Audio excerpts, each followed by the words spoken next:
নিজের পছন্দের খাবারগুলো এখন আর রান্না করে খেতে পারি না। কী করব বলেন? যখনই নিজের পছন্দের খাবারের কথা চিন্তা করি, তখনই বাচ্চাদের পছন্দের খাবারের কথাগুলো মনে এসে যায়। তো এই যে আজকে চিন্তা করলাম, না, আজকে আমার পছন্দের খাবারগুলো রান্না করতেই হবে। আসসালামু আলাইকুম, কেমন আছেন সবাই? তো আজকে সকালবেলা তাহামনিকে স্কুলে নিয়ে যাব, তো ওর জন্য একটু নাস্তাটা রেডি করে নিচ্ছি। তো এই যে একটা ডিম পোস্ট করে নিচ্ছি, আর হচ্ছে ওর জন্য একটা রুটি বা পরোটা যেটাই বলেন, এখন এই যে ছেঁকে নিচ্ছি। তো ও তো পোড়াটা খাবে না জানি, ডিমও খাবে না, রুটিও খাবে না, পরোটা ওই একটু তেল দিয়ে আর কি ভেজে দিয়েছে, এটাকেই পরোটা বলি। তো ওকে আমি স্কুলে দিয়ে আসছি, তো নাস্তাটা কিন্তু পুরোপুরি খাইনি, তো রেখে দিয়েছি ওভাবেই।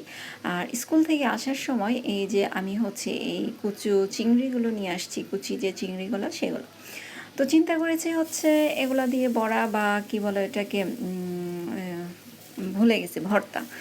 ভর্তা খাবো এটা চিন্তা করেই না আসলে নিয়ে আসছি। তো এই যে ভর্তা করার জন্য যা যা লাগবে সেগুলো দিয়ে আমি এখন চিংড়ি মাছটা রেডি করে নিচ্ছি। এখানে হচ্ছে পেঁয়াজ রসুন কুচি দিয়ে তারপর চিংড়ি মাছটা একটু ভালো করে ভেজে নিচ্ছি। আর এইভাবে চিংড়ি মাছের ভর্তাটা কে কে খান বলেন তো? আমি তো অনেক দিন পরে আজকে এই চিংড়ি মাছের ভর্তাটা এইভাবে করে নিচ্ছি। তো চিংড়ি মাছের ভর্তাটা যেটা করব সেটা আমি অলরেডি নামিয়ে ফেলেছি। আর এইটা হচ্ছে আমি শাক রান্না করব। আজকে আমার পছন্দের সব খাবারগুলো রান্না করব। তো একদিকে চিংড়ি মাছের ভর্তা, আরেকদিকে হচ্ছে এই যে কচু চিংড়ি দিয়ে মূলা শাক রান্না করে নিচ্ছি। ইস, মানে দেখি যে কি পরিমাণ লোভ লাগে কি আর বলবো। তো অনেক দিন পরে হচ্ছে আমি এই ধরনের খাবারগুলো রান্না করছি। তো এই চিংড়িটা দিয়ে সাধারণত খুব একটা শাকসবজি খাওয়া হয় না, তো এনেছি যখন চিন্তা করলাম যে রান্না করে দেখি কেমন লাগে। তো ভীষণ মজা লাগে খেতে। আসলেই যে এটার এত মজা, অবশ্য দেশি যে কুচি চিংড়িগুলো সেগুলো আনতে হবে। তো ওটা দিয়েই রান্না করে নিচ্ছি। আর এই যে চিংড়ি মাছের ভর্তাটা আমার হয়ে গিয়েছে।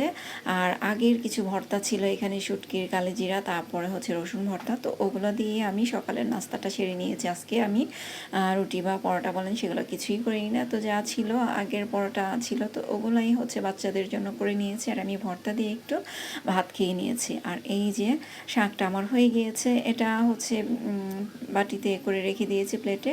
তো এখন হচ্ছে চা করে নেব। চা পাতা একদমই ছিল না, চা পাতা নিয়ে আসছি। তো এই যে চা পাতাটা একটু ঢেলে নিলাম, এখন চা করব। চায়ের জন্য দুধটা আমি গরম করে নিয়েছি, জাল করে নিয়েছি, এখন পাতাটা দিয়ে দিলাম। আসলে সকাল বিকাল মনে হয় এখন চা না খেলে চলেই না, এরকম একটা অভ্যাস হয়ে গেছে। আসলে এতটা অভ্যাস মাঝে দিয়ে ছিল না, অনেকটাই কমিয়ে দিয়েছিলাম চায়ের অভ্যাসটা, কিন্তু এখন আবার এতটা বেড়েছে যে কি পরিমাণ নেশা যে হয়েছে বলে বোঝাতে পারবো না। তো এই যে তা অনেক স্কুল থেকে নিয়ে এসেছি, নিয়ে আসার পরে যে দেখেন এলোমেলো করে ড্রেসগুলো রেখে দিয়েছে। তো আমি আবার চাটা নিয়ে বিছানায় চলে আসলাম। তো চাটা খাওয়ার পরে আবার চলে আসলাম রান্নাঘরে। এই যে আজকে হচ্ছে পুঁটি মাছ, একদিকে তো কুচো চিংড়ি দিয়ে মূলা শাক রান্না করেছি, তারপরে কুচো চিংড়ির ভর্তা, এখন হচ্ছে পুঁটি মাছ দিয়ে মূলা দিয়ে রান্না করব। কে কে এই ধরনের খাবারগুলো পছন্দ করেন বলেন তো? তো আমি তো খুব একটা সচরাচর খাওয়া হয় না, তো অনেক দিন পরে হচ্ছে এই ধরনের খাবারগুলো আমি রান্না করছি। আর পুঁটি মাছ তো আমার ভীষণ একটা পছন্দের মাছ, বিশেষ করে ভাজা। তো সেদিন যে পুঁটি মাছগুলো নিয়ে আসছিলাম, তো ওখান থেকে একটু বড় বড় যে সাইজের পুঁটিগুলো সেগুলো হচ্ছে আমি রেখে দিয়েছি এভাবে মূলা দিয়ে খাওয়ার জন্য। তো ভেজে নিয়েছি, কারণ হচ্ছে গিয়ে পুঁটি মাছটা ভেজে নিলে কাঁটাটার ওভাবে ছড়াবে না, যেহেতু তরকারি রান্না করব, যার কারণে ওভাবে ভেজে নিয়েছি।